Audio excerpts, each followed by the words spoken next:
তাআলা আনহা, ওনার পরিচয় হচ্ছেন উনি আলী রাদিয়াল্লাহু তাআলা আনহুর সম্মানিতা মা ছিলেন। সুবহানাল্লাহ বলেন। তাহলে বলেন তো ওনার স্বামীর নাম কি, বুঝে থাকলে দেখি।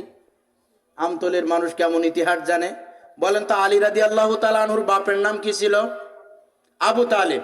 স্টেজে ওলামায়ে কেরাম আছেন, আপনাদের কাছে শুনছি না, সামনে চেক করতেছে। যুবকদের যদি শুনি সালমান খানের দাদার নাম কি, বলবেন হুজুর দাদার নাম মানে ওর 14 গোষ্ঠীর নাম শোনেন, আমি বলে দিচ্ছি, ঠিক না?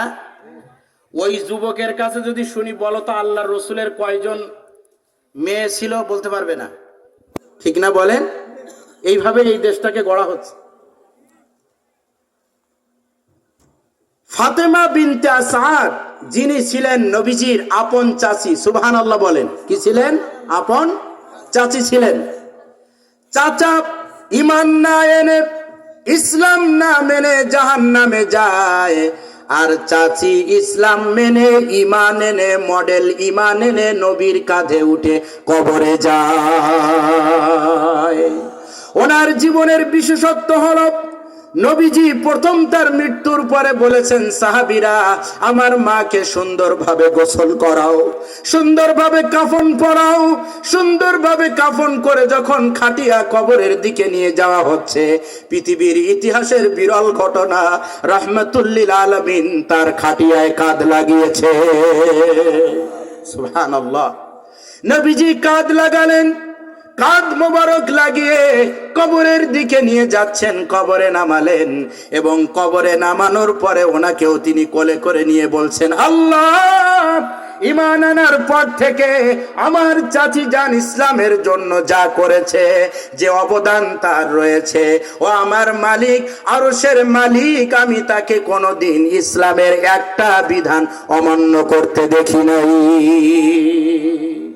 আমি সাক্ষ্য দিচ্ছি, রব্বুল আলামিন আপনি আমার চাচি জানকে কবুল করে নাও, আমি তার উপরে খুশি আছি, আল্লাহ তুমিও খুশি হয়ে যাও।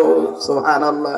আল্লাহ বলেন, হাবিব আমি তোমার দোয়া কবুল করলাম, আর আমার ওয়াদা তো আগেই রয়েছে।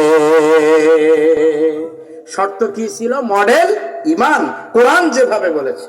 প্রিয় ভাইরা আমার, অন্যদিকে ওনার স্বামী অর্থাৎ আলী রাদিয়াল্লাহু তাআলা আনহুর বাবা নাম হচ্ছে আবু তালিব। ইমানদার ছিল না, উনি ইসলামের অনেক বিষয়ে নবীকে সহযোগিতা করেছেন, কিন্তু ফাইনালি তিনি ঈমান গ্রহণ করতে। এই সমাজে আমতল গ্রামে আবু তালিব আছে, কিছু কিছু দেখাবো, দুই একজন আবু তালিব।